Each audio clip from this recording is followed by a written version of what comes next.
Pardon. Bonsoir à tous. Bonsoir à tous. Donc, c'est à moi que revient la charge d'ouvrir cette conférence.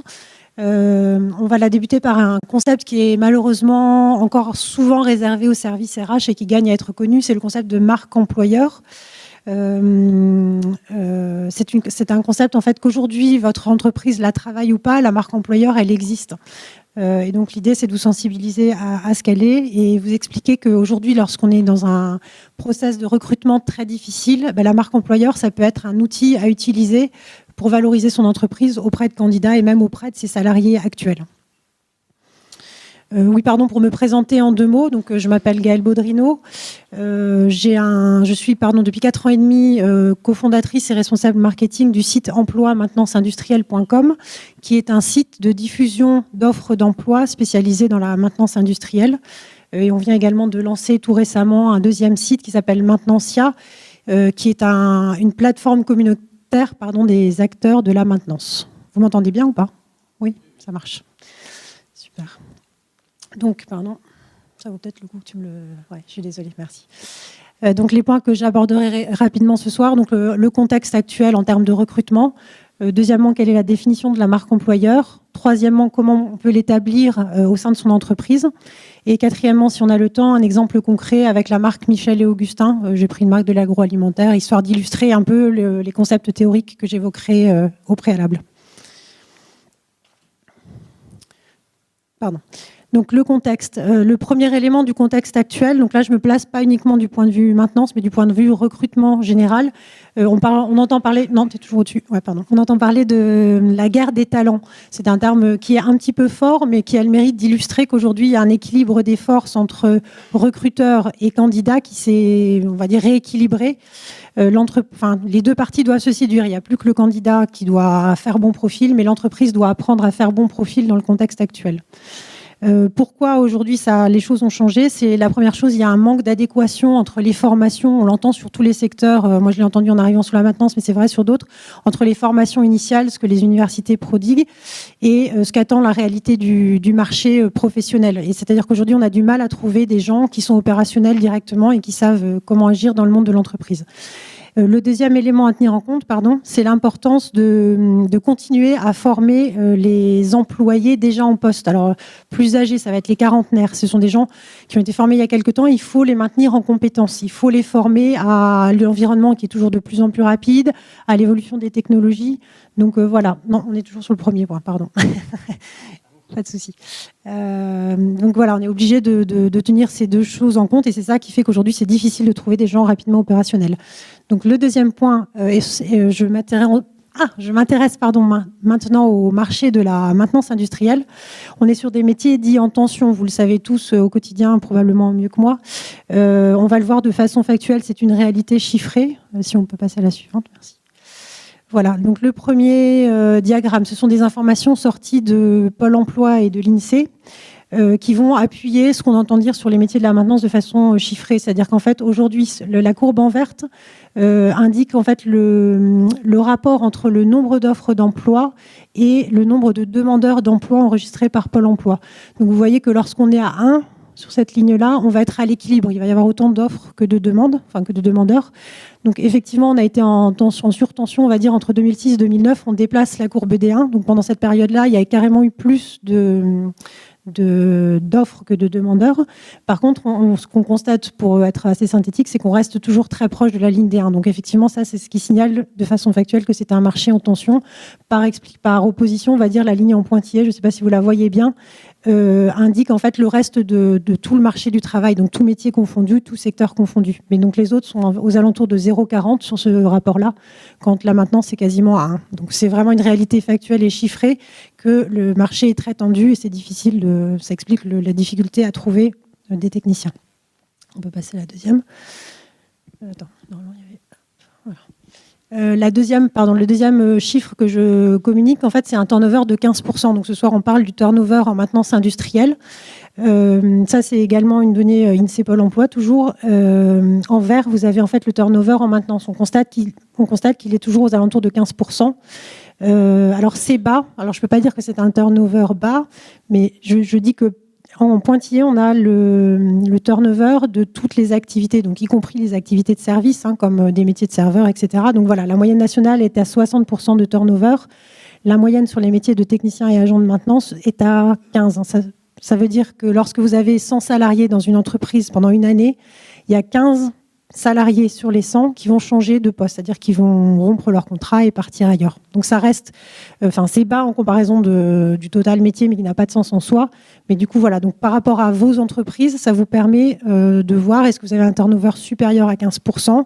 Là, vous êtes au-dessus de la moyenne et voilà. Si vous êtes en dessous, vous n'êtes pas si mauvais que ça parce que au regard de toutes les entreprises, je ne parle pas d'agroalimentaire, je parle de toutes les entreprises, tout marché confondu, voilà, ça vous permet peut-être de vous situer.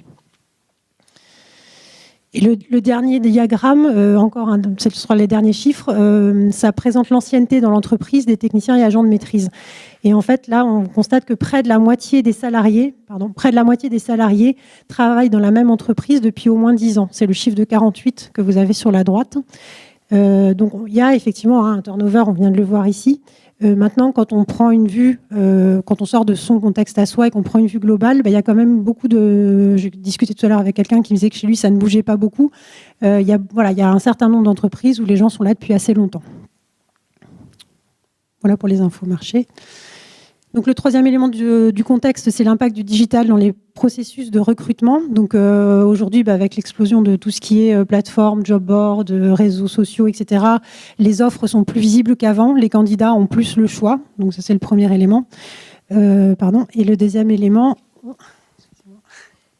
voilà. Et le deuxième élément, c'est qu'avec donc le digital, c'est le développement aussi de tout ce qui est réseaux sociaux, donc Facebook, Twitter, alors Glassdoor si ça vous parle. Il y a maintenant tous ces réseaux qui permettent aux salariés, à tout le monde en fait, de prendre la parole publiquement et de s'exprimer sur son entreprise, de donner ses avis. Et malheureusement, c'est souvent, on parle plutôt pour les choses qui nous embêtent que pour dire je suis super heureux. Donc voilà, l'impact du digital, ça fait qu'aujourd'hui les gens parlent. L'entreprise, il ne suffit plus à une entreprise de dire je suis le meilleur, voilà ce qu'on fait, je vous présente. Mais il y a les salariés qui parlent et aujourd'hui, les candidats et les salariés sont dans le déchiffrage, on va dire. Ils ne se contentent pas de ce qu'on leur dit, mais ils vont chercher l'information. Donc le dernier point, pardon. Le dernier point, c'est la nouvelle génération. Donc là, on s'intéresse aux plus jeunes qui vont être, alors pour le faire très rapide, sans donner de chiffres, mais qui vont être super connectés. Les 16-30 ans passeraient plus de 2 heures par jour sur leur smartphone. C'est des gens qui sont accros au contenu riche. Il y a beaucoup de vidéos qui sont vues sur Facebook. Ils sont très bavards, on vient de le voir sur les réseaux sociaux. Et il y a également le côté auto-formé, c'est-à-dire que toute la jeune génération est beaucoup plus... acteur de son parcours professionnel, c'est-à-dire qu'elle se forme avec le développement de tout ce qui est MOOC aujourd'hui. Ce sont des gens qui vont, on le sait aujourd'hui, ils n'ont pas un emploi à vie, ils vont avoir au moins une dizaine de transitions professionnelles au cours de leur parcours.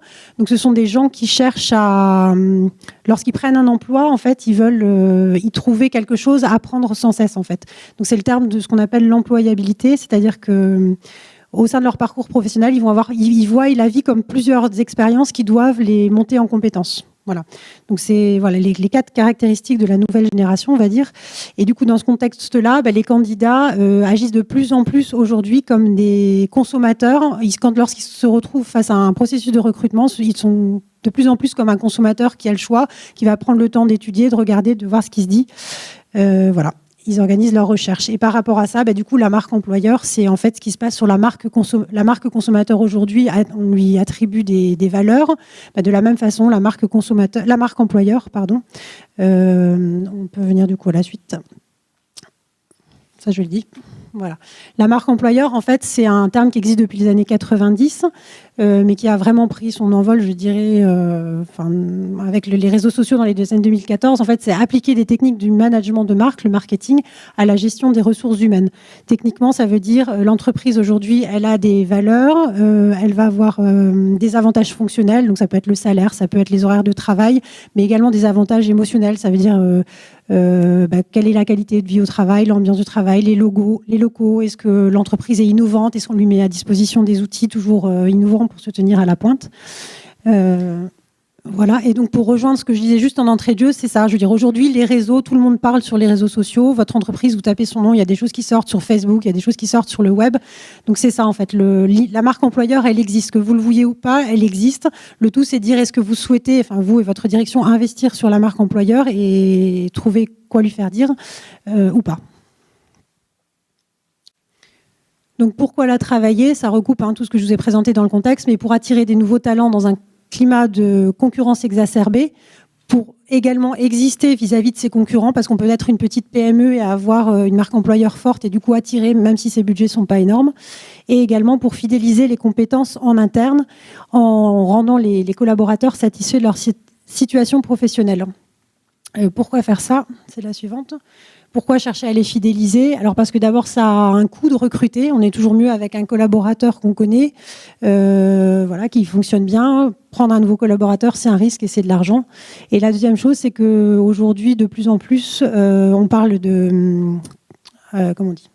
d'expérience collaborateur. Le collaborateur, en fait, doit vraiment être vu aujourd'hui comme quelqu'un sur qui s'appuyer pour véhiculer positivement les informations de sa marque. Plus il va parler de votre entreprise de façon positive, plus il va attirer d'autres personnes à venir vers vous, en fait. Donc, il se fait le relais de tout ce qui se passe pour lui au quotidien. Donc j'ai juste marqué ici travailler l'expérience collaborateur. C'est un autre terme qu'on entend de plus en plus aujourd'hui au niveau RH, c'est-à-dire l'expérience collaborateur, c'est ce que le collaborateur va vivre du moment où il rentre dans l'entreprise jusqu'au moment où il va la quitter. Donc ça passe par tous les niveaux, c'est ce que je vous disais tout à l'heure, c'est la qualité de vie, l'ambiance, le rapport à son management, l'autonomie qu'on lui laisse, les formations qu'on lui propose, voilà. Et l'employabilité, c'est quelque chose de très important encore. Je fais juste cet aspect-là, c'est ce que je vous disais tout à l'heure. L'employé aujourd'hui, il n'est pas là à vie. Il veut se former, il veut être là pour grandir, pas simplement pour servir l'entreprise, mais pour être nourri et grandir à travers ce qu'il va vivre avec vous. Donc voilà, j'insiste sur cet aspect-là. Voilà, donc de façon un petit peu plus pragmatique, comment établir une stratégie de marque employeur? La première étape, on peut y aller, voilà, c'est d'obtenir bien sûr l'adhésion de la direction, parce que c'est une stratégie de fond, ça demande des sous, des moyens, donc bien sûr c'est déjà et rien ne va se faire si la direction ne se sent pas concernée. Donc la toute première étape, c'est déjà de valider avec sa direction qu'il y a une volonté de prendre la parole au niveau de la marque employeur et de dire des choses en termes d'employeurs qui recrutent. La deuxième étape, ça va être de mener un audit pour connaître l'image numérique actuelle de son entreprise. Donc, ça veut dire que vous allez vous placer en position de candidat. Vous allez regarder donc d'abord les supports officiels, les plaquettes, le site web. Vous allez regarder les supports un peu moins officiels. Qu'est-ce qui se dit sur Facebook, sur LinkedIn. Vous allez également interroger les gens qui refusent, par exemple, un poste chez vous, en essayant de l'interroger pour comprendre ce qui lui a plu ou pas plu et pourquoi il vient pas, ou quelqu'un qui vous quitte pour essayer de noter les informations. Et du coup, en faisant cet audit, vous allez avoir un tableau assez clair de quels sont vos points forts, quels sont vos points faibles. Idéalement, on mène un benchmark concurrentiel. Ça veut dire qu'on se place toujours en tant que candidat et on va regarder votre concurrent direct, qu'est-ce qu'il fait.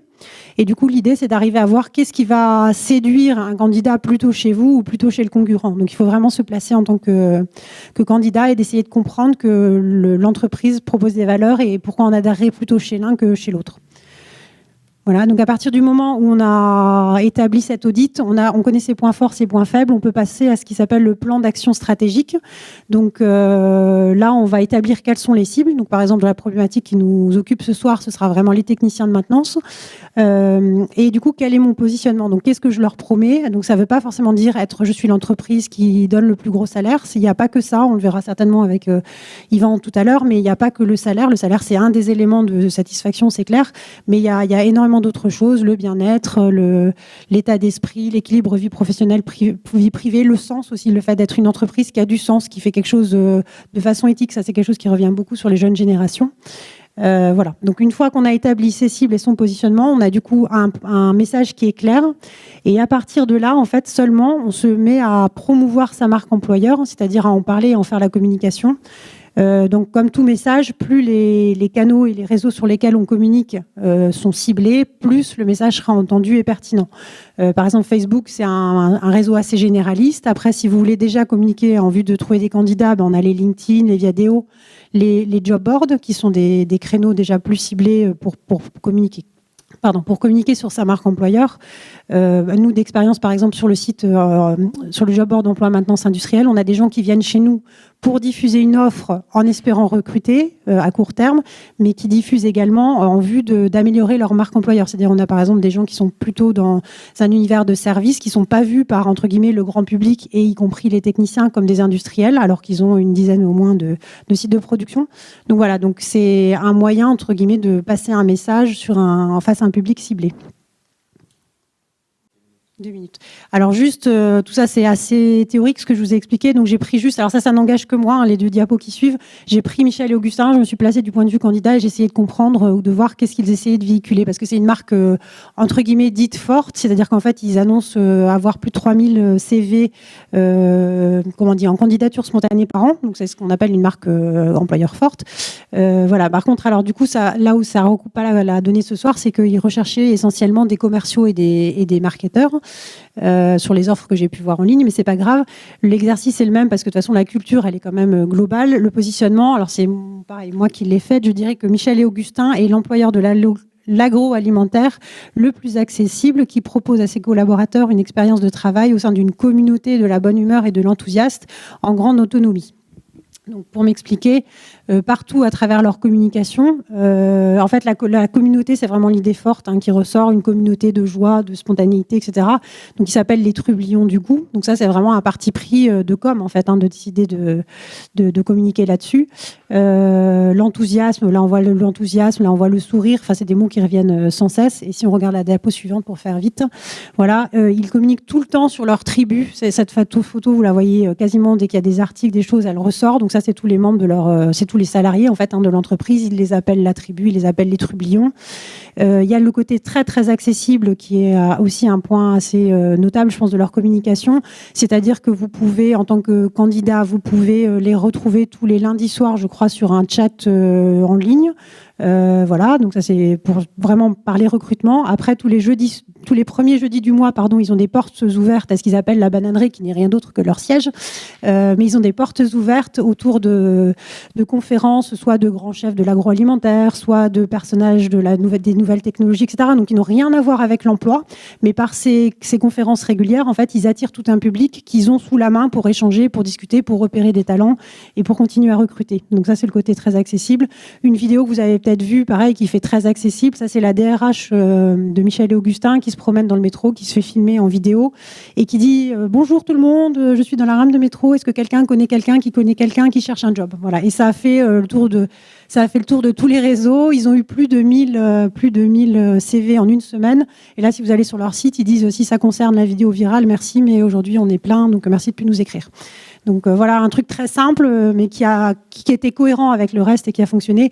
Le storytelling en dernier, c'est un point très fort. Toute l'histoire de Michel et Augustin repose sur 2 copains qui se sont rencontrés à l'école, qui ont fait quelques armes dans les grandes entreprises, qui un jour sont allés dans leur cuisine, ont fait des gâteaux.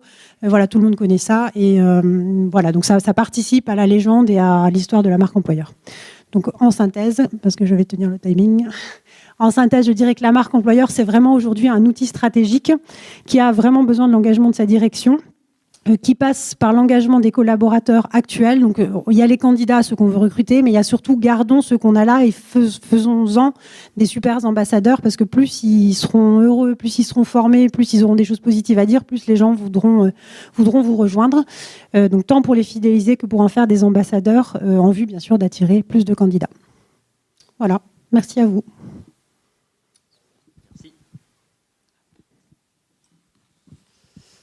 C'est bon.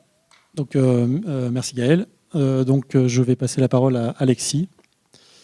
Donc, c'est toi? Oh, pardon, excusez-moi. Je vais passer la parole à Yvan. Merci. J'en ai pas pour longtemps, Alexis. Je te rends la parole dans 5 minutes. Je quitte ma casquette de président du GP Agro pour prendre celle de ma casquette professionnelle de consultant au sein d'Artésial, qui est un cabinet en performance dans l'agroalimentaire, pour revenir sur rapidement 3 concepts, quelques généralités sur la motivation et le turnover, et puis des retours de sondage, un sondage qu'on a fait il y a 2 ans avec l'ICAM dans la région ouest, et puis un sondage qu'on a fait auprès de professionnels de la maintenance, techniciens et responsables de maintenance dans l'agroalimentaire. Je vais vous détailler ce qu'ils nous disent. Pour arriver sur ces concepts, un petit point sur la motivation. La motivation, elle est besoin des salariés, la théorie des 2 facteurs. Peut-être que certains connaissent, les RH connaissent. Les 2 facteurs, c'est quoi? Un facteur d'insatisfaction, ou il y en a qui parlent de facteur d'hygiène. C'est les conditions de travail et la rémunération. C'est des choses qui n'ont pas d'impact sur la motivation des gens.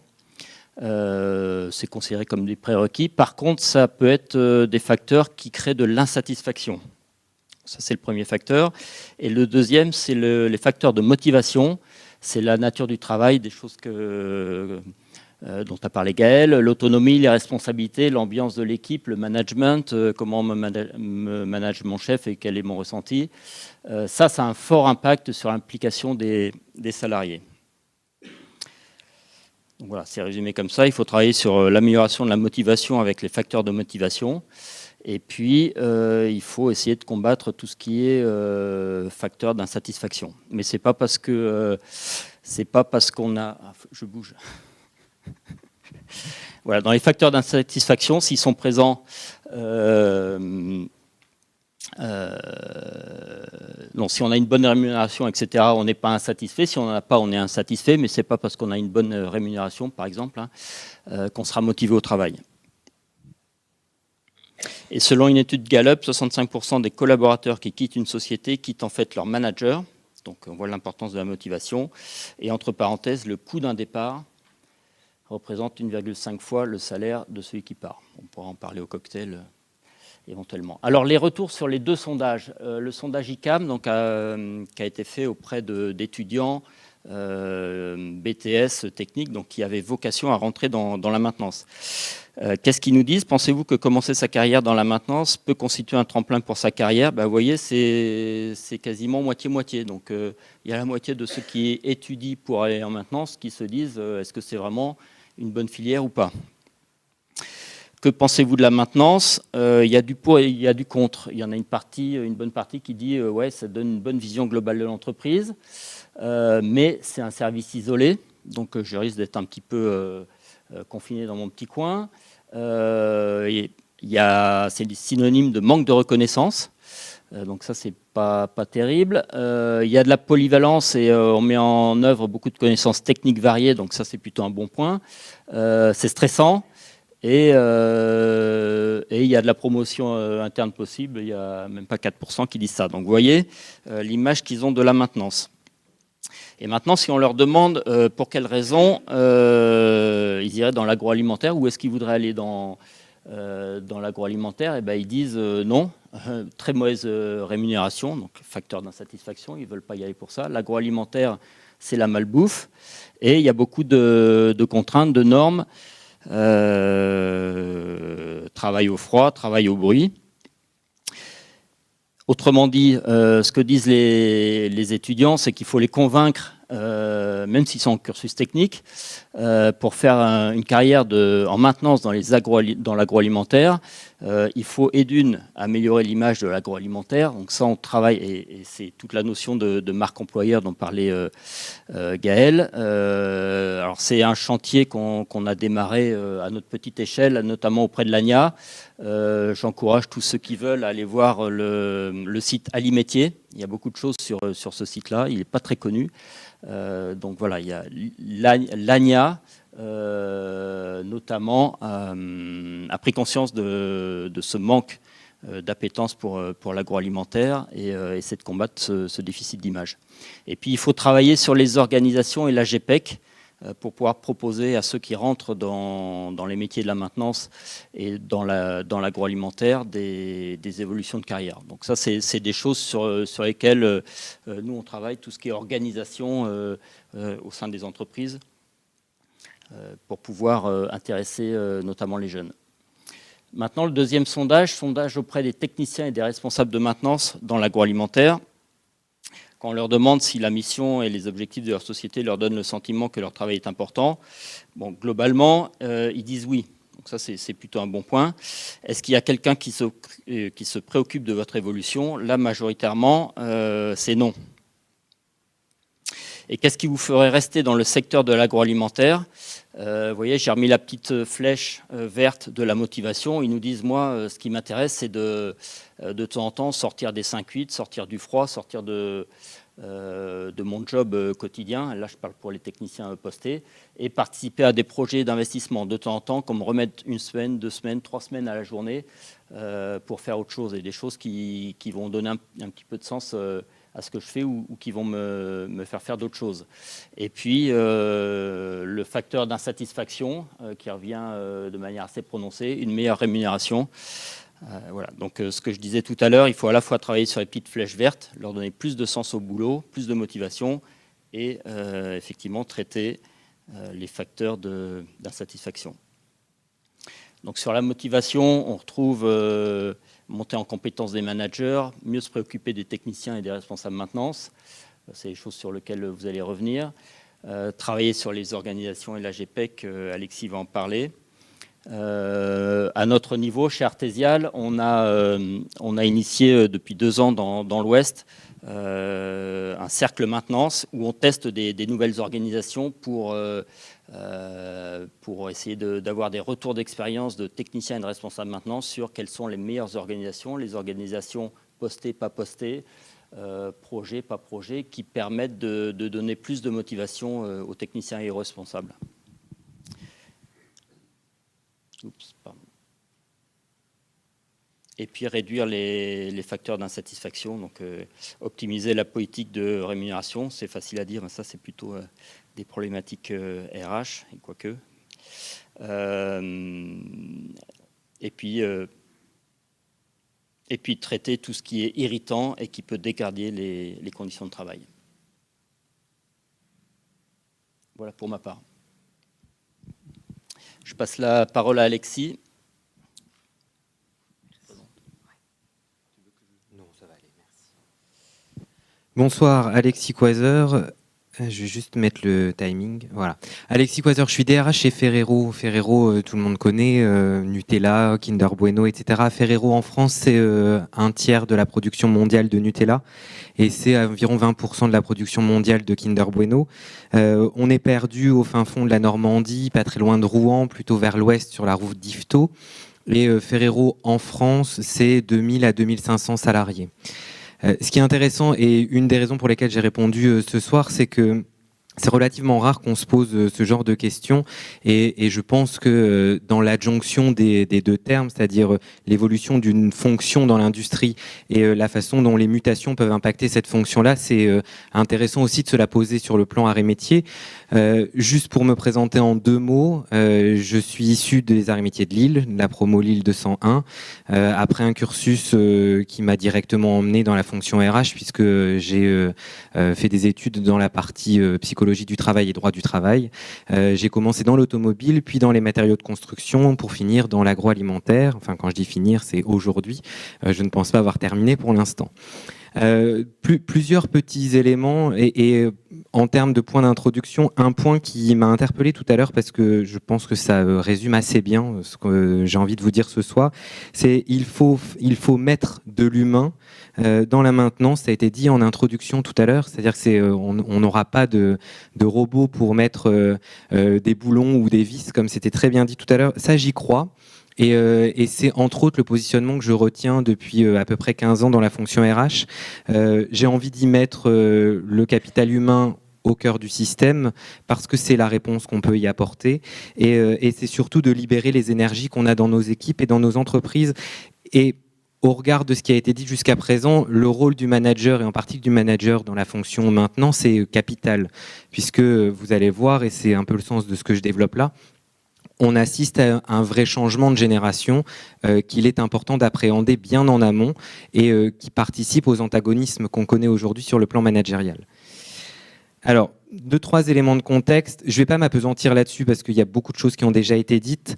Ce qui m'intéresse plus particulièrement, c'est ce qu'on voit là en haut.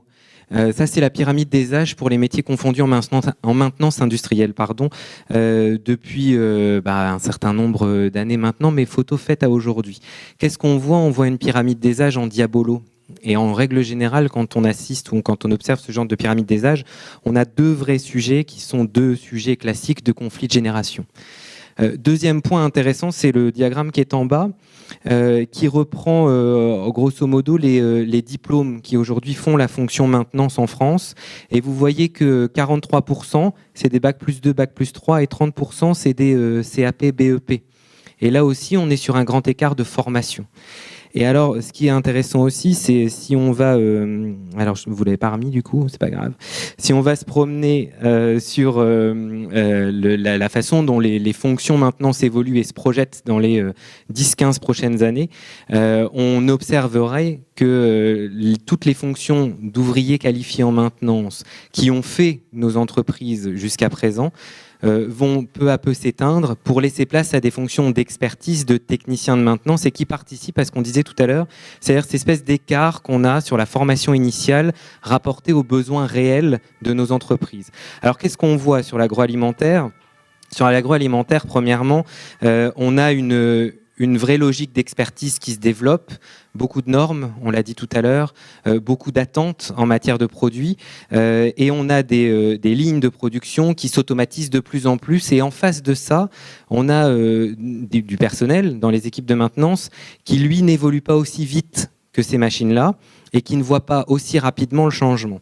Alors, je vous parlais formation initiale tout à l'heure. Là, ce qu'on constate en termes d'évolution purement métier, c'est que demain, on attend beaucoup plus d'expertise et on attend beaucoup plus d'autonomie. Et on vient y rajouter un troisième paramètre que Gaël évoquait tout à l'heure et qui pourtant est un paramètre capital, mais qu'on n'a pas encore appréhendé suffisamment dans les entreprises. C'est l'arrivée de la génération millennials. Donc les fameux générations Y dont on parle beaucoup, la génération 1980-1999, qui aujourd'hui fait la force vive montante de l'entreprise et qui est la génération qu'on trouve sur les réseaux sociaux, qui est la génération de l'instantané, de l'immédiat, et surtout et avant tout une génération qui est en quête de sens et en quête de valeur. Et à ce titre-là, ce qu'on voit dans l'évolution justement de la fonction, c'est une réponse à apporter à ces problématiques d'évolution de génération et en tout premier lieu dans nos approches managériales et la façon dont on va progressivement leur proposer des solutions pour les fidéliser dans l'entreprise et faire en sorte que demain on puisse les aider à se développer au regard de tout ce qu'ils peuvent trouver ou entendre sur le marché et toutes les logiques de séduction qu'on leur renvoie au quotidien. Alors, rapidement, on va passer directement aux enjeux et aux challenges. Ce que je vous disais, premièrement, on constate une externalisation de plus en plus prégnante d'une partie des activités de maintenance et ça ne va pas aller en s'arrangeant. C'est-à-dire que aujourd'hui, beaucoup d'entreprises et de gros groupes ne considèrent pas encore la maintenance comme une fonction stratégique. Or, pour autant, on attend, et quand on en parle avec plusieurs professionnels du secteur, c'est ce qu'on devrait voir arriver, une entrée dans des CODIR de responsables maintenance parce que derrière, en plus d'un centre de coût, ça peut devenir un vrai centre de profit. Deuxième point, le transfert des activités de maintenance de premier niveau, voire de deuxième niveau, vers la production. Ça, c'est ce que je vous expliquais tout à l'heure. Tout ce qui est opération de maintenance de premier niveau, on va les envoyer vers des opérateurs de production. Et ce qu'on va attendre de la fonction maintenance dans l'entreprise, c'est au contraire de l'expertise, de la capacité à appréhender les situations et de la capacité d'intervention immédiate. Ça, aujourd'hui, on n'a pas forcément le personnel formé pour. La nécessité d'optimiser l'efficacité de la maintenance qui, évidemment, va impliquer une utilisation plus fréquente d'indicateurs pertinents. Donc, on voit arriver une gestion de KPIs et ce n'est pas nécessairement là-dessus que nos équipes sont formées ou préparées. On va faire rentrer, entre autres, l'amélioration continue qui a fait un grand boom ces 5-10 dernières années et sur lesquelles on va amener progressivement nos équipes. Et puis quatrième challenge, c'est l'évolution technologique permanente et entre autres le développement de l'informatisation et qui est très très forte dans la fonction maintenance, encore plus forte compte tenu de l'actualité qu'on a connue ces dernières années avec la crise de la viande il n'y a pas très longtemps, avec une attente très forte des consommateurs sur la qualité et donc nécessairement on va pousser le plus loin possible les logiques de qualité et qui dit qualité dit maîtrise et donc si on part sur de la maîtrise, on part sur des fonctions d'informatisation ou en tous les cas d'expertise très forte. Alors, les métiers de la maintenance en tant que tels ont plusieurs problématiques. Les problématiques qui m'intéressent sont les 4 qui sont ici. C'est premièrement une poursuite inéluctable du transfert de certaines activités, comme je vous disais, vers des prestataires de services. Ça signifie que là où aujourd'hui l'entreprise et certains groupes étaient avec des services maintenance très opérationnels, très présents sur ligne, cette partie-là s'externalise ou en tous les cas elle est transférée à des opérateurs de production. Et ce qu'on demande à nos services maintenant, c'est au contraire de s'engager vers une logique de centre de profit. Deuxième cas, la nécessité de gérer l'évolution professionnelle ou la réorientation. Alors là, j'ai mis régleur, mais il n'y a pas que des régleurs. Hein. C'est tous les métiers de mécaniciens, d'opérateurs de maintenance, d'ouvriers qualifiés en maintenance, vers des fonctions de techniciens de maintenance ou de techniciens de production. Technicien porte tout son sens, puisque on va leur demander de travailler sur les aspects purement pratiques et techniques, et donc l'expertise de l'ensemble des lignes sur lesquelles on opère. Ça signifie un point qui est hyper important dans ce qu'on va voir après, c'est le fait d'appréhender très correctement la formation au quotidien. Troisième cas, un enjeu pour les sites de production, comme je vous l'ai évoqué, c'est augmenter le niveau actuel de compétences des techniciens de maintenance et de les fidéliser. On est au cœur du sujet. Et enfin, difficulté récurrente de recrutement des jeunes diplômés. On est sur un secteur qui n'attire pas ou peu. C'est assez peu sexy parce que ça parle de main dans le cambouis, ça parle peu de technique, ça parle peu d'expertise. C'est encore une image assez vieillotte dans les établissements scolaires.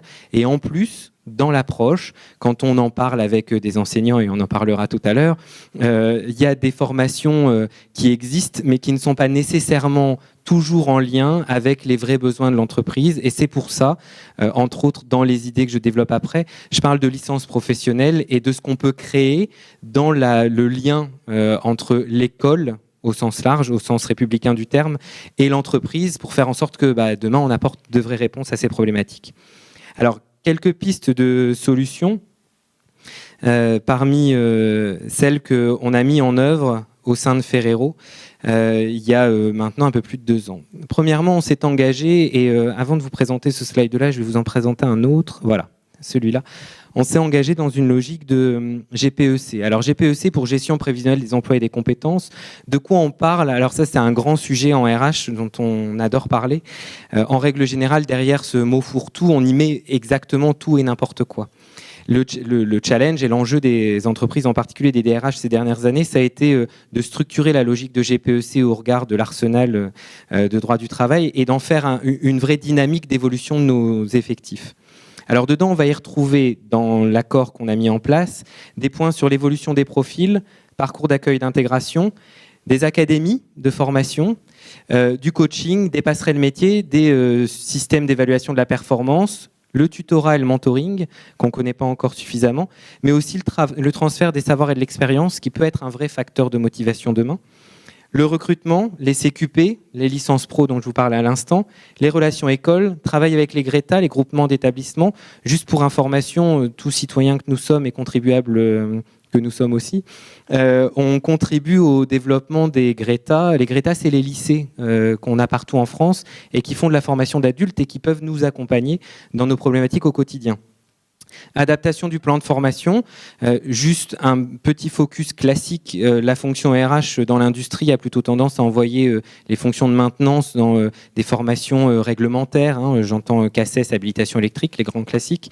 Or, c'est un véritable enjeu demain, la formation, et en particulier pour nos équipes, pour les fidéliser, pour les accompagner sur les challenges qui sont les nôtres et les leurs, et surtout faire en sorte que la connaissance devienne de la compétence. Alors, pourquoi je dis ça ? La connaissance, on l'a tous acquise au moment de nos formations.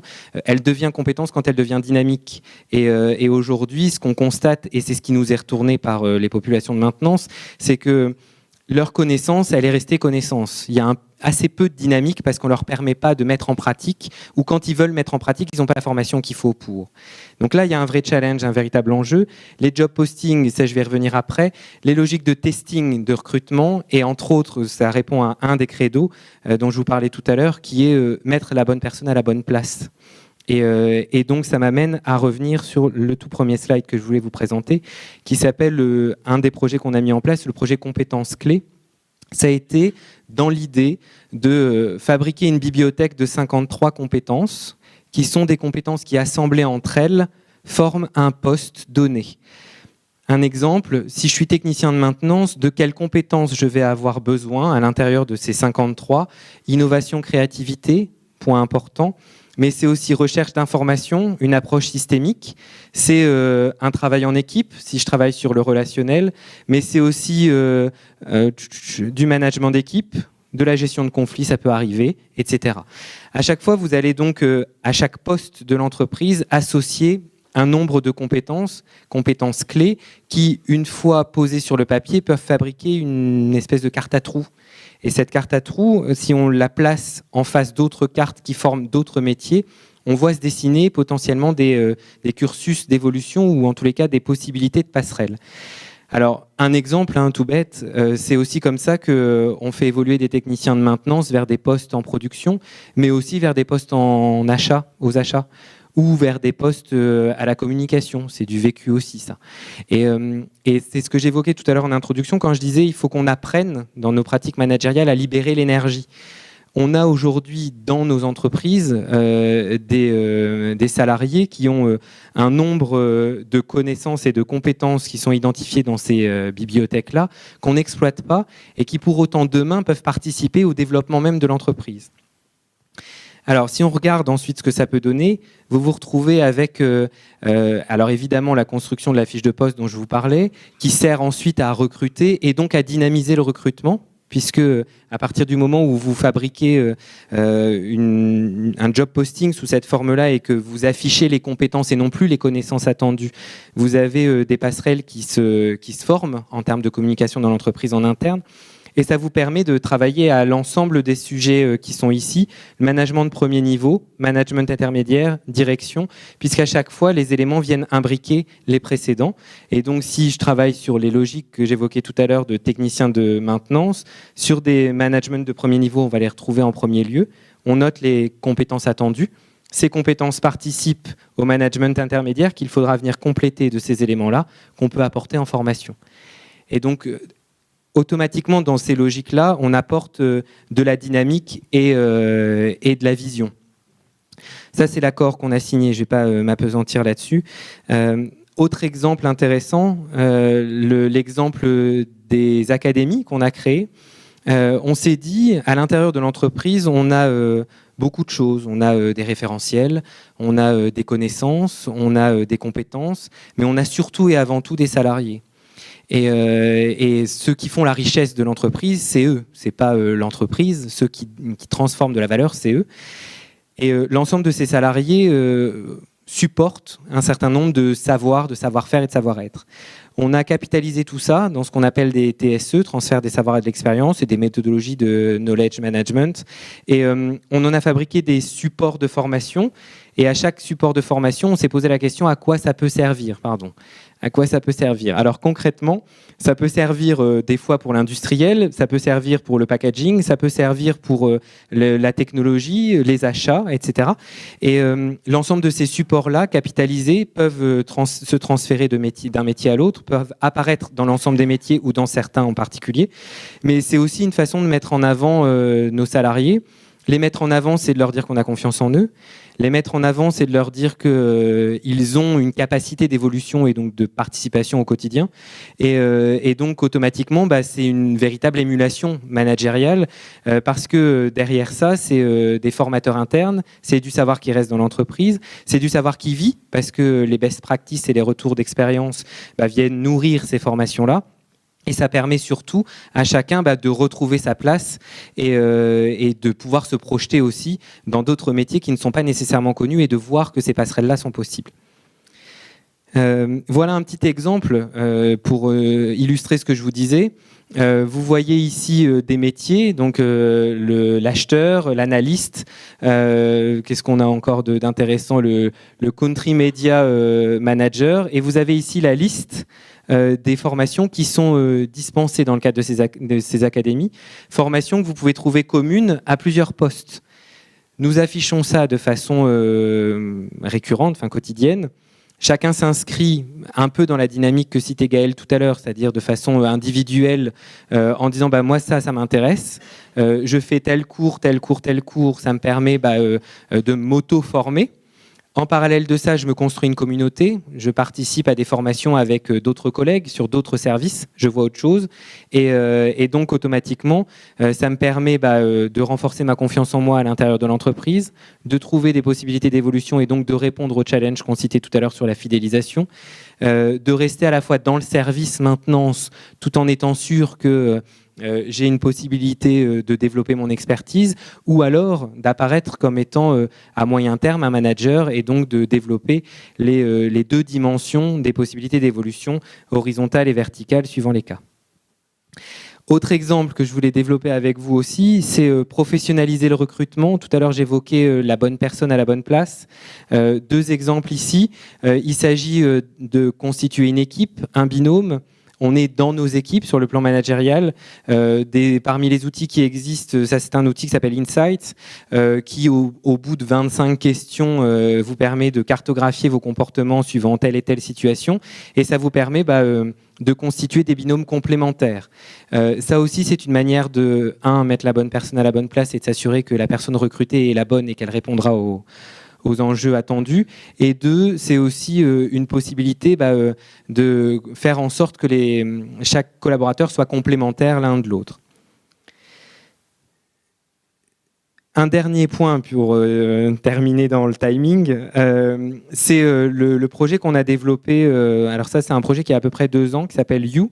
Un projet qu'on a développé avec une entité qui s'appelle Better Human et qui est plus ou moins concurrente de Great Place to Work pour ceux qui connaissent, qui est un organisme qui vous permet de prendre la température au sein d'une organisation et qui, autour d'une centaine de questions, a recueilli le pouls de l'organisation sur 5 niveaux, donc le plus sûr, le plus sain, le plus simple, le plus serein et le plus de sens, et qui débouche sur une présentation sous forme de pyramide où chaque collaborateur à tout niveau de l'entreprise répond sur son attendu, sa vision de l'entreprise et sa projection. Ce qui est intéressant dans ce système-là, c'est de rebondir sur ce qui était dit tout à l'heure et qu'on n'a pas nécessairement en tête. On a tous entendu parler du burn-out, on sait tous ce que c'est, on sait tous que dans nos organisations aujourd'hui, compte tenu de l'intensité de nos activités, on y est plus ou moins exposé. Il y a un autre facteur qui existe et qui est très très fort et auquel il faut prendre garde, c'est le bore-out. Le bore-out, c'est l'opposé du burn-out, c'est-à-dire c'est l'ennui dans le poste. Il n'y a rien de pire sur le plan psychologique et physiologique que l'ennui dans un poste. Maintenant, on se reprojette dans ce que je disais tout à l'heure et on se dit, les mécaniciens régleurs qui ont un CAP depuis environ 30 ans et qui n'ont jamais été accompagnés en termes de formation, à qui on n'a jamais répondu à des problématiques d'évolution professionnelle, qu'on n'a jamais entendu dans le cadre d'entretiens individuels et annuels, ceux-là, 30 ans plus tard, quand ils sont confrontés à une évolution de métier qui les dépasse complètement, qui se rendent compte que globalement, ils ne savent plus répondre aux enjeux du métier. Et deuxièmement, quand en face d'eux, il y a un petit jeune rivé sur son téléphone, qui dialogue sur des messageries instantanées, qui pianote sur un automate comme il pianoterait sur son téléphone, on se pose la question, et c'est du vécu partagé avec des collaborateurs de chez nous, on se pose la question de savoir à quoi on sert. Et donc forcément, vous ouvrez la porte à ces logiques de bore-out et donc à des dépressions potentielles et donc à des gens qui décrochent. Et en réalité, ce que je vous disais tout à l'heure, c'est pour ça que j'alertais sur le prendre garde à nos méthodes de management. Aujourd'hui, si on se pose réellement la question, et je rebondis sur ce qui a été dit tout à l'heure dans l'explication, la rémunération n'est pas un sujet. Le management en est un, la possibilité de formation en est un, la vision, donner du sens, donner une direction, tout ça, ce sont des sujets auxquels on peut répondre par des projets simples. Je vous en ai présenté quelques-uns, on pourra en rediscuter si vous voulez. pour anticiper les évolutions et faire en sorte que le personnel qu'on a, nos salariés, nos équipes qui ont envie de se motiver et de s'impliquer dans le quotidien de leur usine ou en tous les cas de leur ligne de production, puissent trouver un facteur de motivation et puissent retrouver eux leur place à l'intérieur de l'entreprise pour être la bonne personne à la bonne place et trouver du sens et participer à tout ça. C'est ce qu'on a sorti, nous, de ce sondage-là. On a été repêché pas mal de monde, pour être tout à fait honnête. Derrière, l'exploitation des données est assez colossale. En tous les cas, 2 ans plus tard, quand on a relancé le baromètre, on avait plus de vert que de rouge. La toute première fois, alors là, je vous montre évidemment la dernière pyramide. La toute première fois, j'avais du rouge un peu partout, à peu près à tous les niveaux. Et avec des retours, puisque ça, ce sont des verbatims, l'exploitation de verbatims qui nous étaient donnés, avec des retours qui portaient essentiellement sur de la communication, de l'explication, mais de la valorisation du travail individuel de chacun. Et c'est pour ça que j'insiste depuis tout à l'heure sur un point, c'est qu'il faut réussir à trouver les leviers qui permettent à chacun de trouver sa place dans une organisation. Le reste, ce ne sont que des outils et c'est très facile à mettre en œuvre.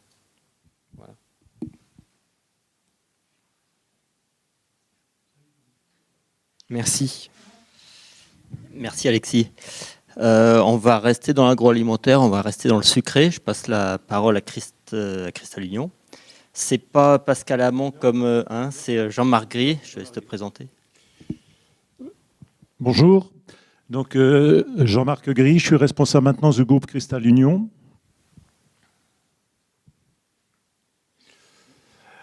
Et je vais vous présenter ce qui se passe dans notre entreprise. Là, on a eu des sondages, de la théorie. Donc, la question, c'est fidélisation, turnover. Dans notre entreprise, on a des particularités. Je dirais qu'au niveau fidélisation, on n'a pas trop de problèmes. Le problème qu'on rencontre, c'est ce qu'on vient de voir, c'est au niveau recrutement, on ne trouve pas des gens de maintenance. Donc, le groupe Cristal Union, la particularité, c'est un marché sucrier français, le premier sucrier français sur le marché du sucre industriel. 5e groupe sucrier européen, 2200 salariés, dont 700 personnes qui participent à la maintenance. Pourquoi autant de personnes de maintenance? C'est parce que les gens ont 2 métiers. Ils sont exploitants du mois de septembre jusqu'au mois de janvier. Et du mois de janvier au mois de septembre, ils sont mainteneurs, puisque nos unités sont presque toutes arrêtées pendant 8 mois dans l'année. Donc, un gros problème, je dirais, ces années, c'est que la production a augmenté, donc l'ouverture des sites est plus grande, ce qui fait que les gens passent de plus en plus de temps à l'exploitation et de moins en moins de temps en maintenance. Voilà. On est situé sur 15 endroits en France. Il y a 15 sites en France. Ça, c'est un des éléments favorisant la fidélisation parce qu'on a la possibilité de promouvoir ou de muter des personnes. Quand on parle de turnover, on entend plein de choses. 32% des salariés pensent changer d'emploi. C'est énorme. Rémunération compétitive, motivation. Et puis, ce qu'on a entendu depuis tout à l'heure, c'est pas la rémunération la priorité. Je crois que c'est la 5e dans la hiérarchie. Par contre, la première, c'est bien le bien-être au travail. Donc là, je vais essayer de vous parler de comment on vit ce bien-être au travail chez Cristal Union. Alors, notamment, on a une politique industrielle qui intègre la formation et on a créé un organisme interne qui s'appelle Cristal Academy. Ça permet de motiver les gens sur leur matériel. On fait des formations internes avec des bancs d'essai et on retrouve toutes les équipes qui tournent en formation avec leur chef ou avec un technicien de maintenance qui vient expliquer la maintenance premier niveau ou deuxième niveau. Donc ça, c'est quelque chose qui est mis en place depuis 2 ans avec un bon retour. En parallèle, on a aussi des groupes de travail collaboratifs.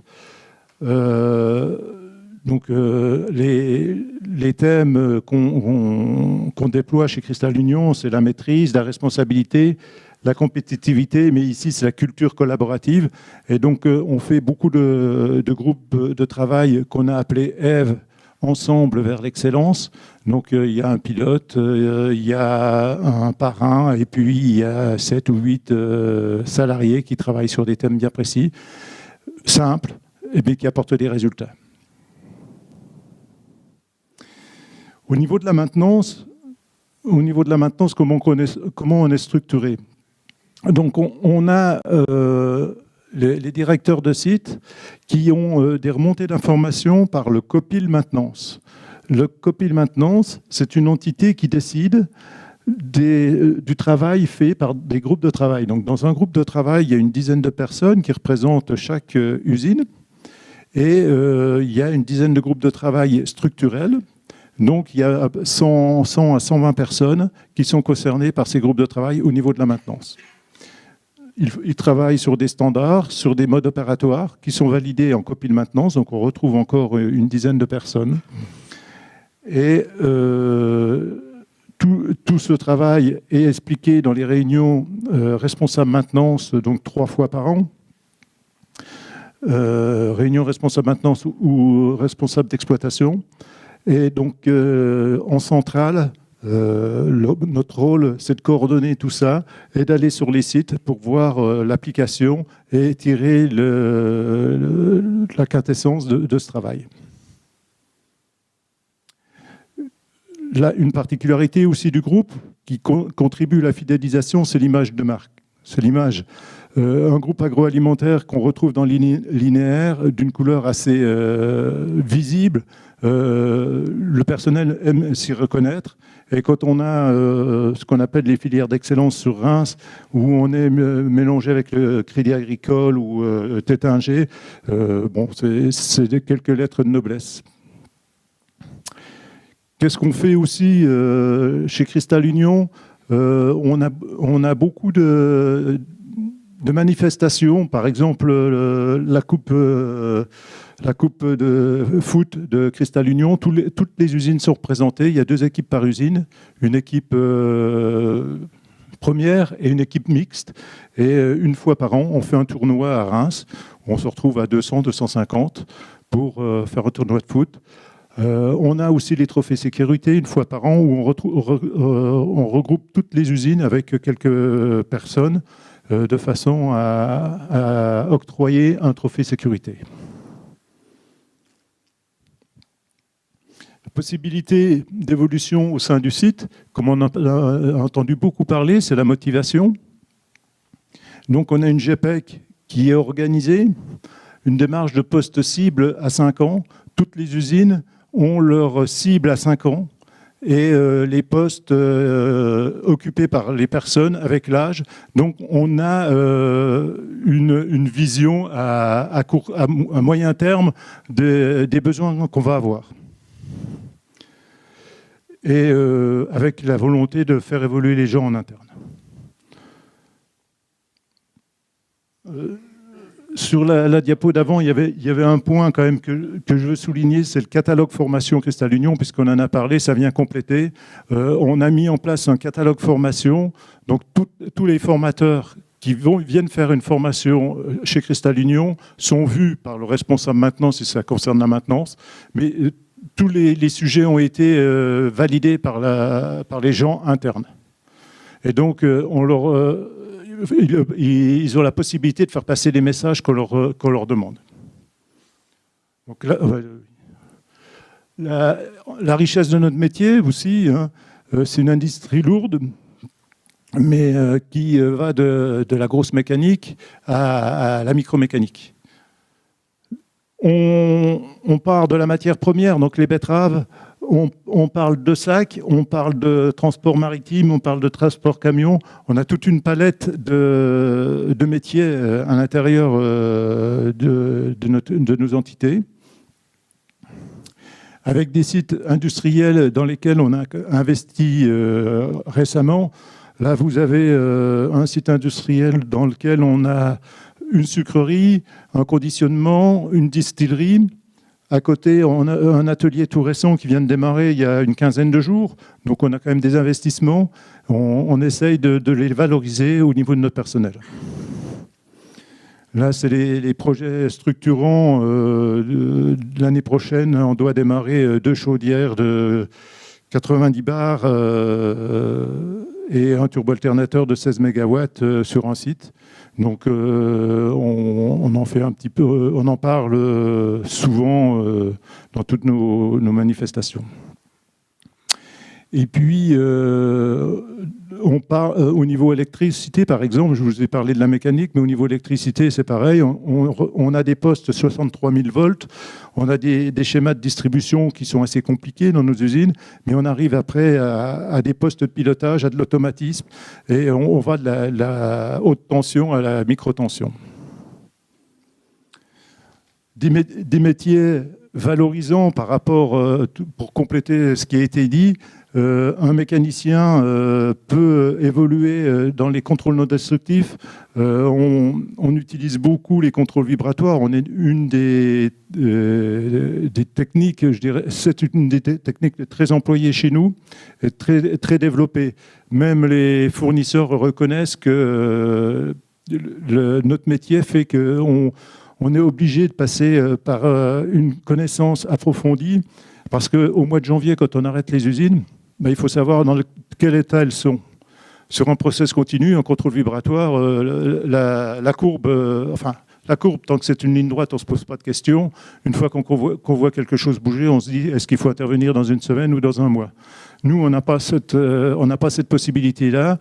On est obligé d'analyser pour savoir l'état du matériel et savoir si pendant les 8 mois d'arrêt, on doit intervenir ou pas dessus. Donc, il y a une expertise assez approfondie. Donc, c'est le personnel interne qui le fait. Et puis, il y a le confort de travail, notamment sur la diapo à droite. Chaque réunion de responsable maintenance en été est agrémentée d'une sortie. Là, on était à l'arrivée de la solitaire du Figaro à Dieppe en 2015. Ça permet aux 17 responsables maintenance de se retrouver autour d'un sujet maintenance, mais agrémenté de loisirs. Les conditions matérielles, on va retrouver les grilles de salaire d'un niveau supérieur à la moyenne nationale. Il faut être vigilant.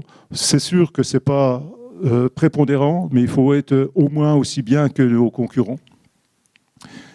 Participation, intéressement, c'est du variable en quelque sorte. Donc, le personnel est très attaché.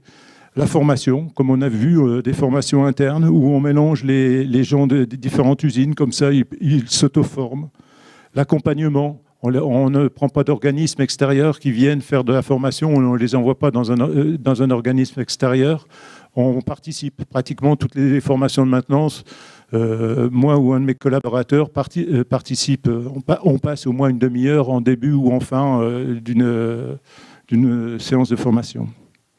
De l'apprentissage, sur chaque site d'une centaine de personnes, on essaye de viser à peu près 10 apprentis. Et puis une structure identifiée, tous nos sites ont la même structure.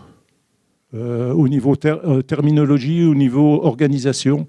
Et comme ça, chaque personne peut s'identifier facilement d'un site à l'autre. Les leviers de fidélisation, donc après tout ce qu'on a vu, j'ai essayé de les classer. Donc, j'ai fait 2 colonnes. Une colonne qui s'appelle contexte, et ça, c'est pratiquement indépendant de la société, et une colonne qui est le choix de l'entreprise. Donc, dans ce qui est indépendant de la société, la taille du groupe, nous, c'est 2200 personnes. On peut pas augmenter ou diminuer pour avoir une meilleure image. La saisonnabilité de notre industrie, ce que je disais, on a deux casquettes, une saisonnabilité, ça on est dépendant de la betterave. La betterave, elle se récolte à partir du mois de septembre et puis au mois de février, il gèle, c'est plus difficile à la conserver. L'image du groupe, on a la chance d'être dans un produit agroalimentaire, le sucre, c'est agréable. Multiples sites, ça c'est indépendant de notre volonté. Les betteraves, ça pousse sur 50% de la France, on a des entités sur 50% de la superficie de la France. La localisation. Alors la localisation, c'est sûr qu'on n'est pas dans les grandes villes, on est plus à la campagne. La diversité de l'activité. On transporte, comme on a vu, du sac, du vrac, mais même des bûchettes. Donc ça fait partie du contexte. Par contre, où on a des leviers sur lesquels on travaille, c'est les conditions matérielles, comme on l'a vu, la valorisation du travail, en faisant participer les gens, la reconnaissance, des possibilités d'évolution, des possibilités de changement d'unité. Les valeurs du groupe, donc les 4 valeurs qu'on a vues tout à l'heure, notamment la culture collaborative, et puis le développement des compétences et intérêt au travail. Donc on promouvoit le développement interne. En conclusion, le contexte de notre industrie spécifique, saisonnalité, activités variées et localisation, les valeurs du groupe, responsabilité, maîtrise, culture collaborative et compétitivité, l'appartenance à un groupe connu et reconnu, par ses marques notamment, les conditions matérielles sont les 4 vecteurs qui fidélisent notre personnel.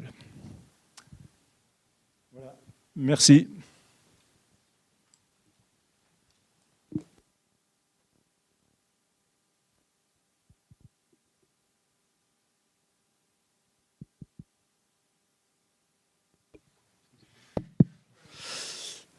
Merci beaucoup. Nous allons bientôt arriver à la dernière présentation. Donc après avoir vu ce qu'était la marque employeur, travaillé ensuite, on a explicité un petit peu la notion d'employabilité. On a eu 2 exemples très concrets, donc de 2 industriels pour qui la maintenance est vraiment placée au centre des préoccupations. Avec une analyse presque scientifique du parcours candidat et de l'expérience des employés au travers d'un suivi par des académies, des formations, au travers de la proposition d'une diversité assez importante d'un point de vue technique. Nous allons maintenant aborder l'aspect formation avec Cyril qui va nous parler de l'alternance comme une solution possible à la gestion de ce turnover et avec son expérience de 10 ans sur le suivi d'élèves. Merci. Bonjour, Cyril Fayat. Donc, je suis enseignant au campus Aixois de technologie d'Aix-en-Provence qui associe deux grandes structures. Tout d'abord, la cité scolaire Vauvenargues que je vais présenter en premier dans mon diaporama, et l'ENSAM, Aix-en-Provence. Donc ça, c'est le contexte de formation.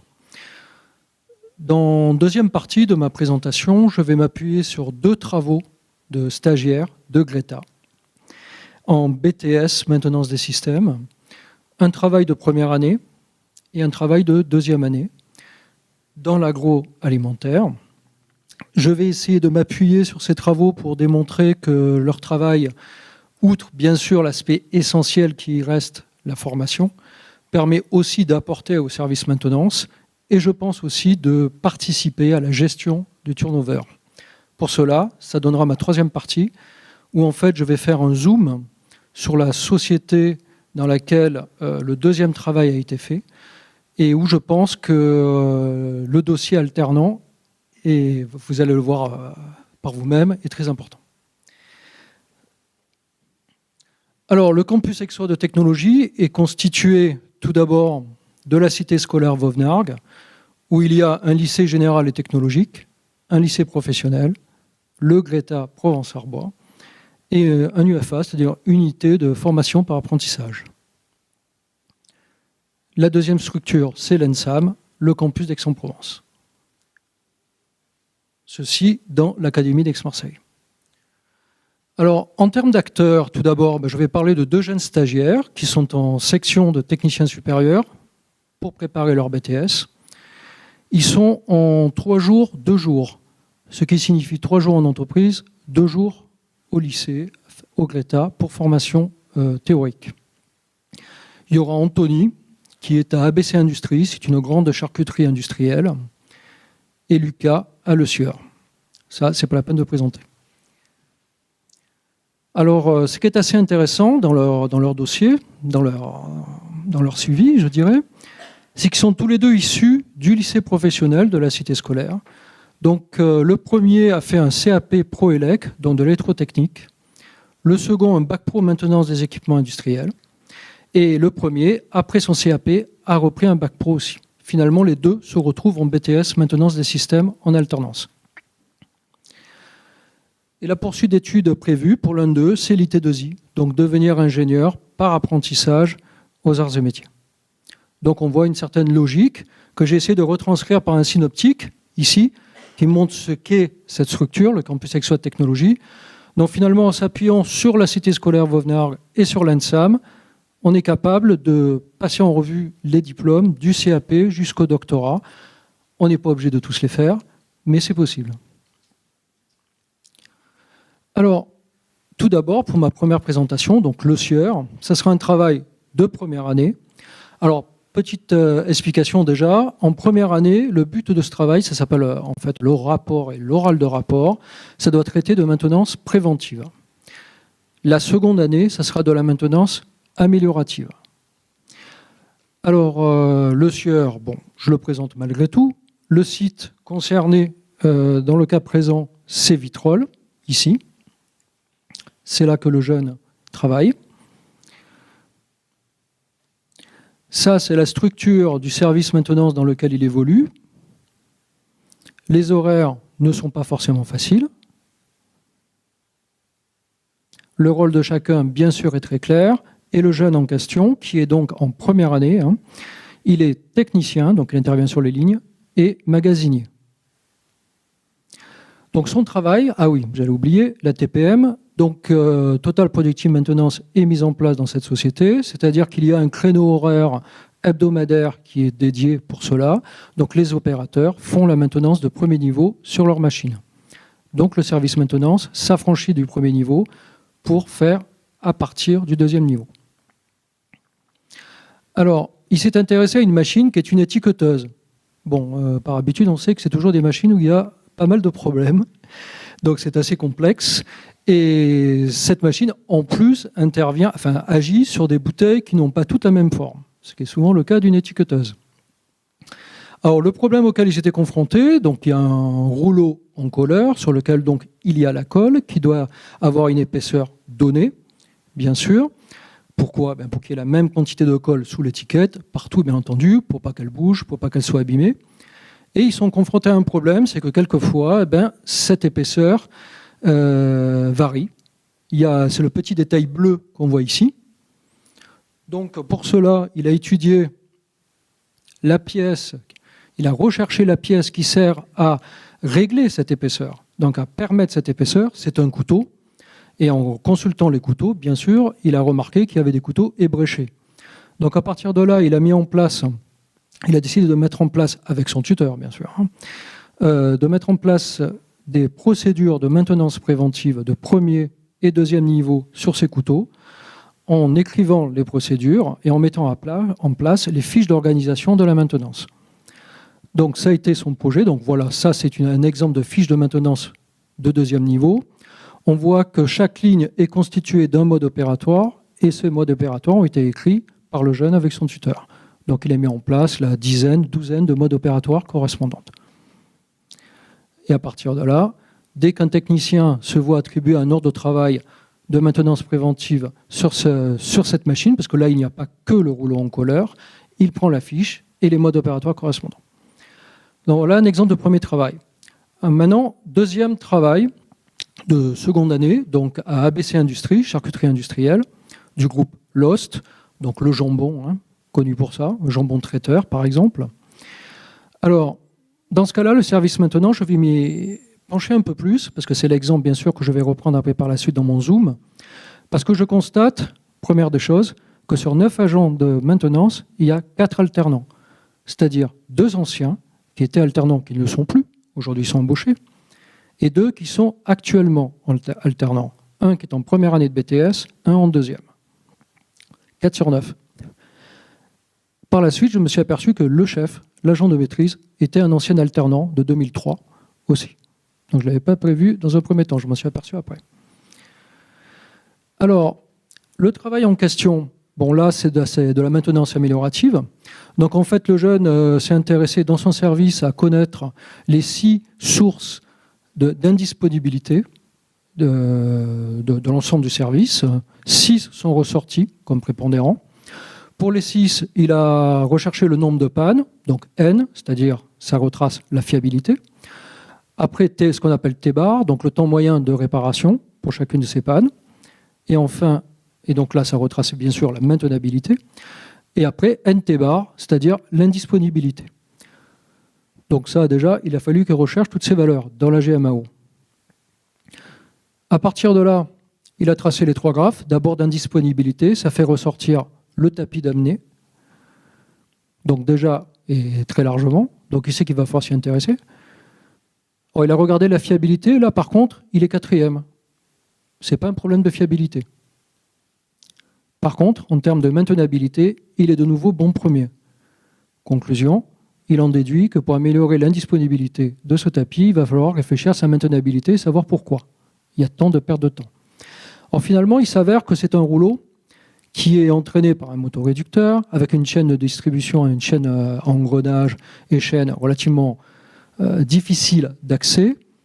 Donc il a décidé de mettre en place un rouleau, un tambour moteur, tout simplement pour s'affranchir de ce problème. Voilà, un exemple de maintenance améliorative. Donc il y a un recul d'1 an, et depuis 1 an, j'ai que des retours positifs concernant cette modification. Donc il semblerait que ça a été une bonne. Voilà. Alors, maintenant qu'on a vu les 2 travaux, parce que l'objectif pour moi, c'est de vous montrer que ces 2 travaux sont certes de la formation, mais apportent au service maintenance. Ils ne sont pas des spectateurs, ces jeunes-là. Et à partir de là, je vais me pencher sur la rotation des alternants, parce que bon, vous avez vu que forcément 4 alternants sur 9, ça appelle quand même.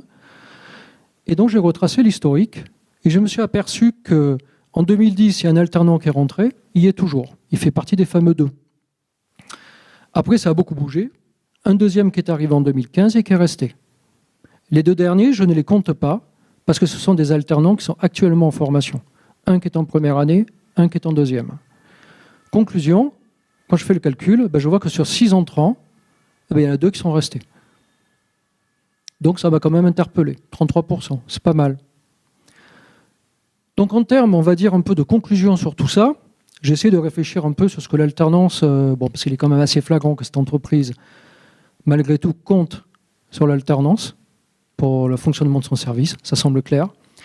Donc j'en ai discuté avec le responsable maintenance, j'en ai discuté avec les jeunes en question, avec les moins jeunes aussi. Et ce qu'il est ressorti, c'est que déjà, premièrement, il y a un intérêt dans l'alternance. Le premier de celui-ci, c'est le transfert de compétences et le tuilage. C'est-à-dire que ce qui est assez flagrant, c'est que même si les jeunes, ou moins jeunes d'ailleurs, s'ils sont en contrat de professionnalisation ou en formation continue, même si ces stagiaires-là partent, il y a eu forcément un tuilage sur les 2 ans. C'est-à-dire qu'eux, ils sont restés à la première année. Lorsqu'ils sont en 2e, il y a une première année qui arrive, ils travaillent ensemble, et ainsi de suite. Donc il y a un tuilage qui se fait forcément. Évidemment, l'objectif, ce serait qu'ils restent. C'est clair. Il y en a 2 sur 6, c'est déjà pas mal. Mais en attendant, dans tous les cas, le tuilage existe. Deuxièmement, bon, évidemment, c'est une immersion, on apprend sur le tas, c'est clair. Troisièmement, ça aide à connaître une branche inconnue la plupart du temps. Ces gens-là, quand ils viennent, ils ne connaissent pas l'agroalimentaire. Ils ont été en bac pro, ils ont fait des stages, rarement dans l'agroalimentaire, parce qu'on sait que prendre un jeune de moins de 18 ans dans l'agroalimentaire, ce n'est pas forcément toujours simple. Donc en général, quand ils commencent à rentrer dans ce registre, c'est plutôt en BTS. Et ce qui est assez intéressant, c'est un côté un peu plus humain, c'est que ces jeunes-là, ils sont quand même 2 jours par semaine avec leurs camarades de promo, qui ne sont pas forcément dans l'agroalimentaire. Et là, je dirais qu'il y a des discussions, et puis c'est intéressant, parce que déjà, ça leur permet de comparer, de constater que finalement, ils ne sont peut-être pas si mal que ça, que deuxièmement, il y a aussi beaucoup de fantasmes dans la maintenance. Donc, dans telle entreprise, oui, mais c'est beaucoup mieux, parce que là, ils sont entre eux, ils discutent, ils voient que des fois c'est vrai, des fois ça ne l'est pas. Donc ils comparent, ils prennent un peu de recul, on va dire. Ces 2 ans, ça sert aussi à ça. Parce que pendant les 2 ans, ils y sont dans l'entreprise, de toute façon. On sait qu'ils y sont. Donc 2 ans, ça les force quand même à prendre du recul. Et ça, c'est intéressant. Ça les fait mûrir aussi. Et après, finalement, quelque part, ça peut donner envie de rester. Ça a été le cas pour 33% d'entre eux. Ce n'est pas négligeable. Et je conclurai en disant, et après, je dirais que là, maintenant, c'est plus moi, enfin c'est plus nous, dans la formation. Je pense que vous avez eu pas mal de pistes auparavant dans tout ce que vous avez vu. Je vous laisse le soin de faire l'après. Merci.